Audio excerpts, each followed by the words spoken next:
Welcome to Conversations with Sarah. I'm your host, Sarah Reddan, therapeutic coach, creator of the SRTT Self-Care Club. Find us on most social media platforms as SRTT Self-Care. Thank you for listening, and don't forget to like and subscribe to be notified of the new episodes.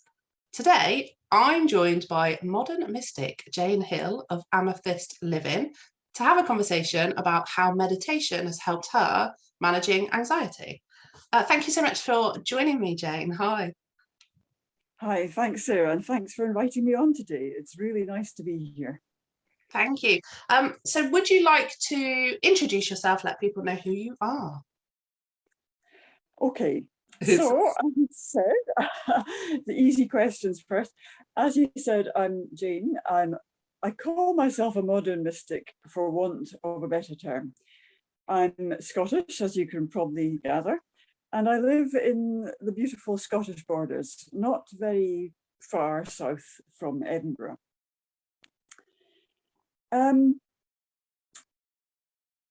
How much more shall I say at the moment? As much as you like. I mean, it's really letting me know. So tell me more about why you call yourself a modern mystic, because that appeals to me. Yes. As I say, it's partly for want of a better term, but it also is, it probably does describe what I am pretty well. It's a bit of a long story, and it really is a bit of a life story. It depends on your definition of a mystic, I suppose, but my earliest mystical experience that I can remember was when I was about 10. And I suddenly remember, I remember suddenly feeling that, and I use this word for want of a better word, God was looking after me, and that's just a catch-all word I'm using there. Yeah. Was looking after me, and I was absolutely safe, secure. Everything was all right, and I was completely enveloped in this kind of cosmic love and protection. And this is kind of a difficult thing, I think, for a 10-year-old to deal with. So for many years, I forgot about it. I mean, I didn't forget about it, but I put it to one side. So anyway, fast forward to my 30s, when I'm in a professional job. It's the job to be in my profession. And I had the worst panic attacks I've ever had. I mean, I have, looking back, always been an anxious person. The worst panic attacks I've ever had. Fast forwarding again, I found this great Jungian therapist who, in my conversations with them, really encouraged me to explore all sorts of things. I signed up for a course called Exploring Spirituality, and one evening, sort of doing the kind of homework for that course, I was writing something down. And as I was writing it, it began to write itself, and the story, if you like, began to unfold. And I realized at this point that I could make these meditative journeys and go into the other world, as I now call it. And there I encountered, and I do still encounter, love, joy, compassion, wisdom, healing for the spirit. I mean, I did a law degree. My father was a lawyer. Yeah. I had always thought of myself as being quite a rational person. Yeah. I didn't become a lawyer, in fact. Having done the degree, I went into a different profession. But I thought of myself as a very rational person. But there was always this pull to the other side, which is spirituality, intuition, creativity. And so when I discovered in my 30s this capacity to go into this other world, it was like coming home, really. It was like coming home. I suddenly realized I'd rediscovered part of myself that I'd been denying, without realizing it, not consciously denying it, but I hadn't been nourishing it, and I hadn't been feeding it. I think or I feel like many of us do that, that I feel that we all have this kind of capacity for intuition, deeper spiritual connection to whatever it is that's out there in the universe. But me, definitely the logic, the kind of the need for things to be evidence, it just being quite uncomfortable at times, having these experiences that other people don't talk about having, can be squish it in squish it in, like, oh, okay, and maybe we won't talk about this, especially like for me, in my background training as a therapist, some of the things that conversations that I have with people about this sort of stuff maybe be kind of labeled as disorders, rather than it being a possibility of, these are experiences that people are genuinely having, and there's space for all of these things. So I hear what you're saying with the kind of, your background being in law, and if your parent was of that background as well, I imagine that it wasn't a conversation that was necessarily had in your I think world. that's absolutely right. And I think you've raised some other interesting points there, which I might come back to in a minute, but this is absolutely it. I mean, I'm 63 and I was 10 years old in 1968. So, I mean, I obviously grew up in a kind of comfortable professional family, but very sort of rational. I mean, my mum was the daughter and a sister of a GP, so she had, looking back, she died a couple of years ago at the great age of 98. But looking back, I can see now that she actually had she was very good at maths and science. And so, although she was a great churchgoer and she was committed to her faith throughout her life, she did not, being Scottish perhaps, she didn't see it in kind of anything other than quite rational terms. Yeah. So there was no way to kind of, as a 10-year-old, for me to tell my parents I'd had this experience, And after that as well, I mean, my mum in my 30s, my 40s, when I was having these really powerful experiences, I couldn't really explain it to my mother in any way that she could really understand it, I think. I think she understood and respected that I wasn't like her, and she did respect that, but she couldn't see, she wouldn't have had these sort of experiences I was having. I think, I think everybody in their life has some kind of transcendent experience, whether it's falling in love, having children, raising them, these sort of things. I think for me, and I am married, but the falling in love bit is like falling in love with the guiding spirit of the cosmos, if you like. That's not the term I use. It's just a way to kind of describe this loving cosmos that we live in. Yeah. And I think the other thing that you said there about keeping quiet about it, I think one of the really interesting questions is that, and I mean, I seem to be talking about religion quite a lot today, and I know this is a kind of non-religious space, but if you look at people who've had mystical experiences in the past, some of the ways in which they reacted to that seem extreme and bizarre to us now. Or shamans today, shamans go through an initiation where they withdraw from the world and things are really difficult for them for a bit, and then they come out the other side.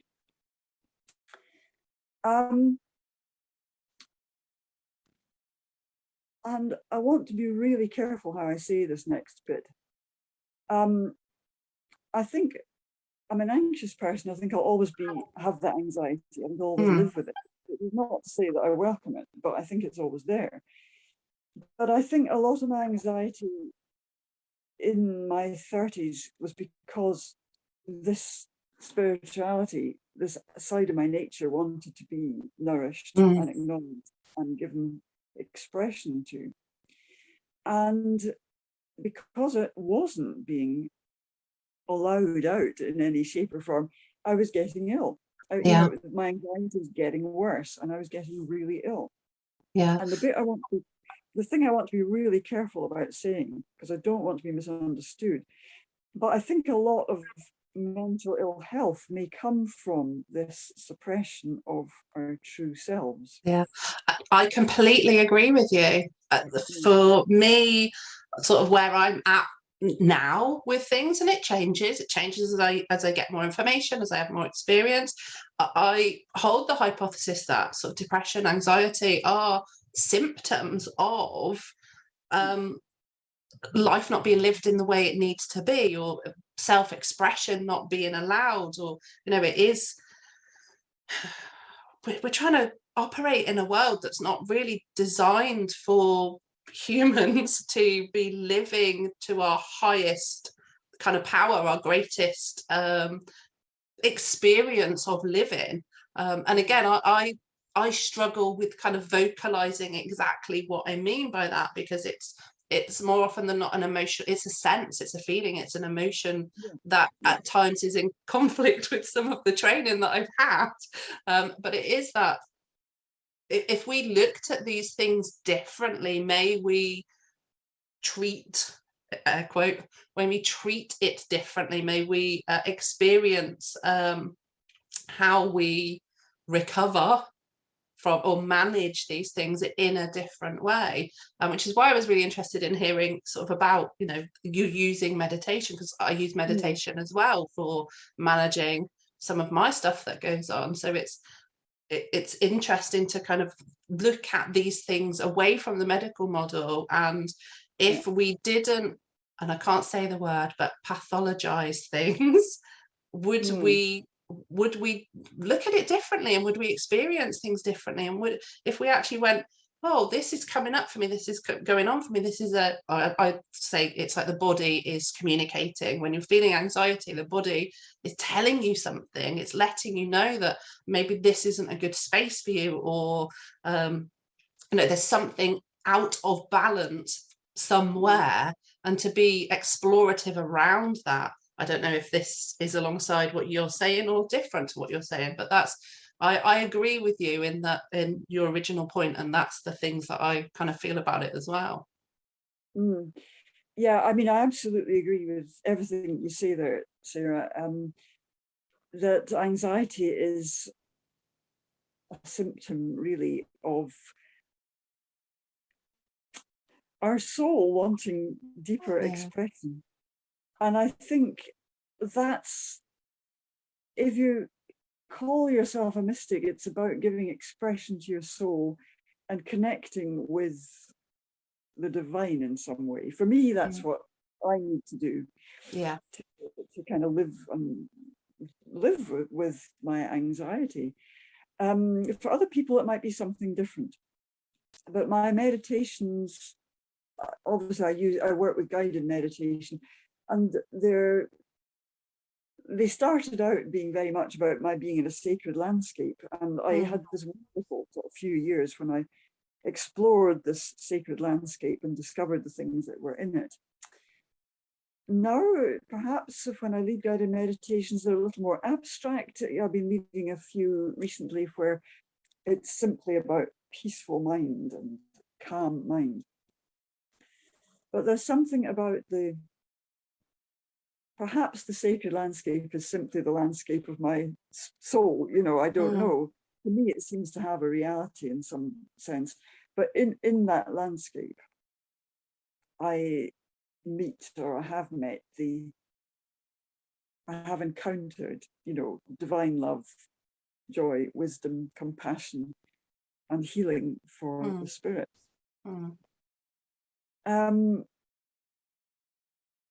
Yeah, I mean, it's something I think I will always do. I think that once you have connected in this way with something in your spirit, you can't give that up. You just give it up. So when you had the first experience, and you said you were journaling, had you done meditation before, or was this a completely new thing that you experienced? Because I'm wondering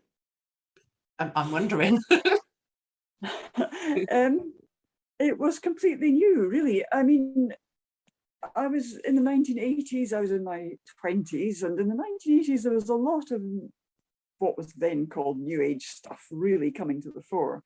Yeah. And, you know, really becoming more visible, I would say.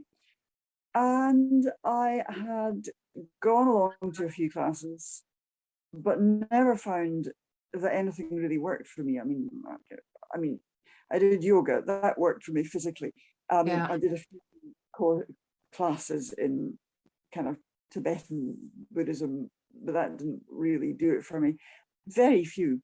But when I sat down that night in 1994, I had never done anything like that before, and it was astonishing, really, to me. I was so surprised, and yet it felt completely familiar as well, as if I always had been doing this. As if in some way I always had been, but I only just noticed. I mean, I hadn't been doing this.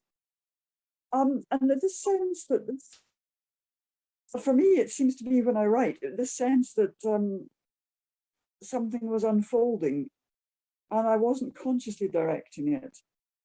I was visualizing and seeing a sacred landscape, encountering these kind of divine cosmic qualities in it. I just hadn't done anything like that before. It's so powerful though, isn't it, when you tap into this kind of knowing, because I completely believe that we all have this knowing inside us. We all have an awareness of what our truth is and what is in our greater good, on a soul level, not an ego level. But we, through life and society's expectations and all of these things, we perhaps lose touch with that voice. And when we come back around, and reconnect with that, like, as you said, it's that kind of, it's like it was always there. You always knew, but maybe didn't know. And finding it is, because I see it with clients, I see it in my own experience, it's something shifts in the way in which you live life and the energy in which you bring into it. I recognize now, I know I'm on the right path of what I'm doing, because I feel calmer, I feel more grounded, I'm able to feel happier, I'm able to have more fun, I'm able to enjoy life in the moments, and I feel less frustrated about things. Things don't feel, they might not always go the way I need them to, or the way I think I need them to go, but it feels okay. And it's such a powerful place to be in, the trusting of yourself, even if you don't know exactly what that means or what's happening or what's going on. I get a lot of my ideas, my inspirations come to me when I'm asleep, which is what, if you're connected to me online, you'll quite often see I'm around at 4 o'clock in the morning, because that's when I get my moments, and I'll be recording things somewhere.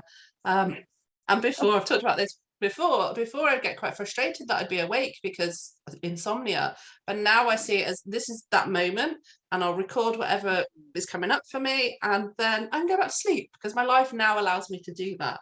So it's really, I think it's really important to sort of be able to give voice to these things, whatever they are for you, as they come up. So like you say, for you it's been meditation, and that's helped you find that kind of path through, and it just feels so powerful. And I love that people can hear that there is, like, when you've moved through and you find that thing, it brings, I don't know, what would you say, peace? What word do you use to describe how you feel within the space? I know you said love and the joy that you get, but sort of when you, so not when you're in the space, when you come out the space and you're occupying life. I think a number of words come to mind. One is about, it's living with accepting and recognizing your true nature. And that true nature is being fully human. You know, I think of it as living in a fully human way, so that, you know, we have intellect, of course we do. I'm very glad that I could do a degree and that I had a good education that allowed me to do that, and that my degree was fascinating. But I also have a heart. And so it's about acknowledging your heart and loving it and letting it lead you where you need to go. It's also a sense of, when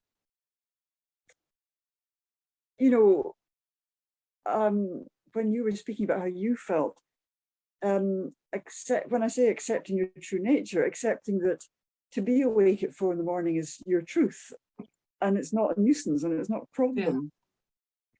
And so accepting also that if you have moments of this sort of spiritual insight, you're not mad, strange, weird, or dangerous. That is who you truly are. It also feels a very kind of blessed feeling when you're really living out your truth, I think. And I think it's sometimes difficult to do that. You have to make constant adjustments, I think. You have to be aware of when you're doing it and when you're not doing it. And there are external pressures, of course, on you, which may get in the way sometimes, but there's always a way forward. There's always a way around it. And I think it's about living, as you say, your fullest life, accepting that your spiritual self is your true self.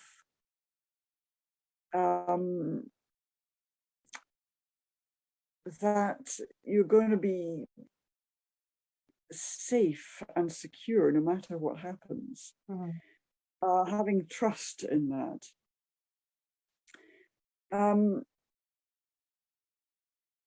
And even accepting things like anxiety, because I think when you accept that it may be a constant presence in your life, that's okay as well. That's something, that's all part of it, perhaps. I don't mean I want to have a panic attack. Nobody does, but it may just be that little edge of anxiety, smaller or larger, is there with you for a purpose, and you're just more finely tuned into that. What's right for you and what isn't right for you. Yeah. Perhaps some other people. It's really, you said earlier, it's difficult to vocalize these things, and it is quite difficult to talk about this kind of inner stuff. When you're in a meditation, the truth of it is so real and so apparent. And then when you're going about your everyday life, although I'd say there's not quite such a thing as everyday life because it's all spiritual, but when you're at Tesco getting your weekly shop, it can seem remote, that truth, that inner truth. But I'm moving now just in recent weeks as well. There's been a shift for me, and I'm really moving back again into where I was about 25 years ago, and seeing my life as a complete whole, where everything I do, whether it is meditating or going to Tesco for the shop, is a spiritual practice. And there isn't something that's spiritual and something that isn't spiritual. Something that's every day and something that isn't every day. It's the whole of life is a kind of, for me, is a kind of spiritual project, and it's a creativity as well that's really important. There's so much to this, and it's quite difficult to really unpack it all and unpick it all. It's such a big subject. It's both simple and yet very profound. Yeah.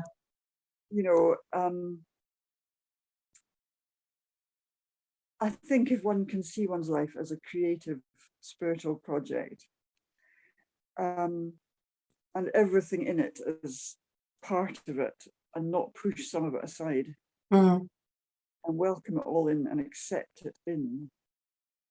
No matter how apparently difficult it is, because of course, as humans, we have difficulties in our lives. Of course, yeah. Then this is our life's project. This is what it is to be fully here, fully present for ourselves and for others. Mm. This is, I think, our task in this world, Mm. to be a fully human being.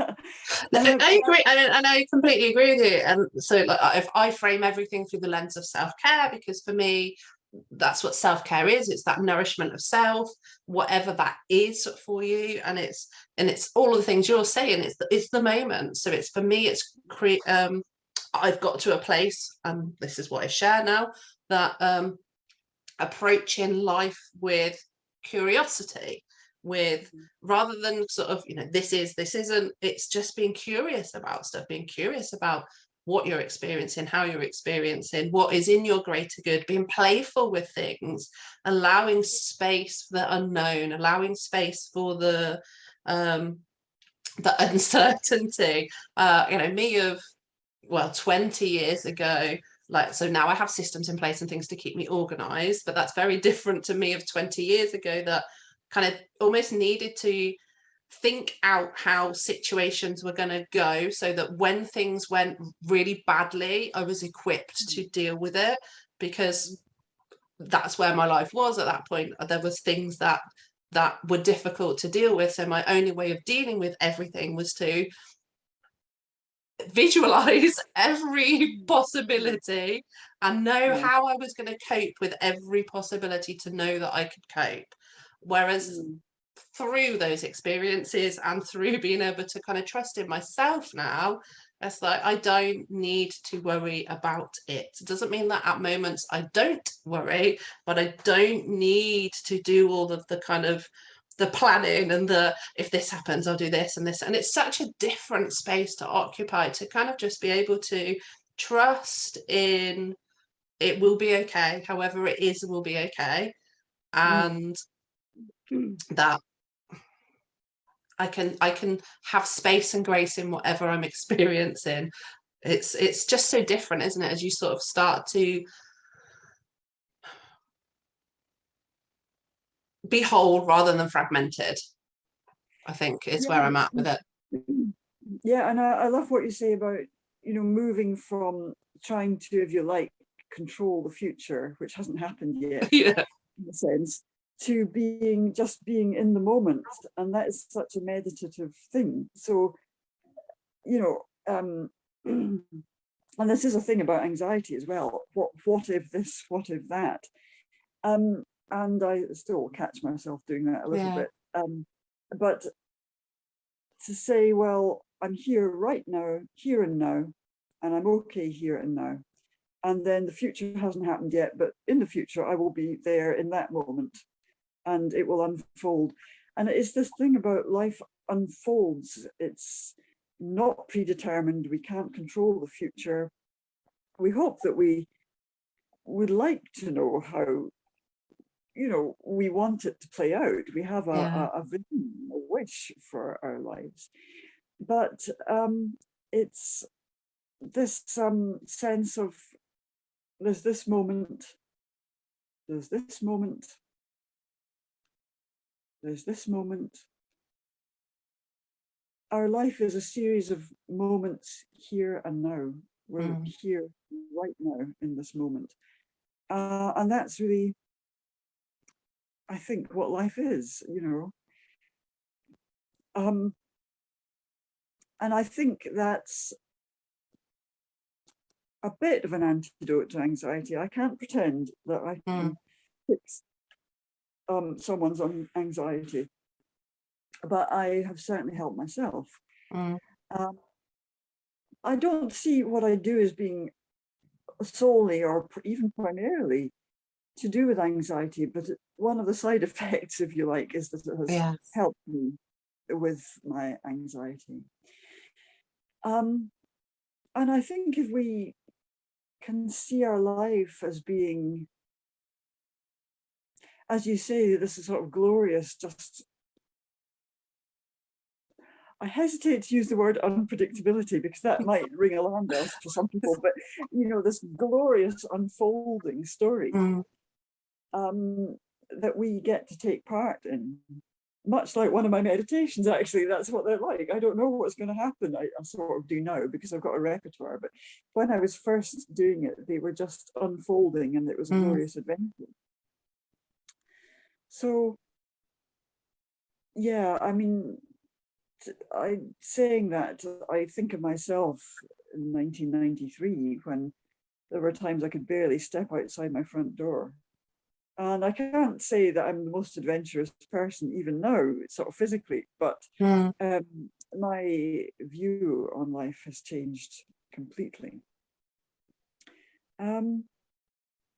So it's about the capacity and nourishing the capacity to be in the moment, go with what's happening, whatever that might be.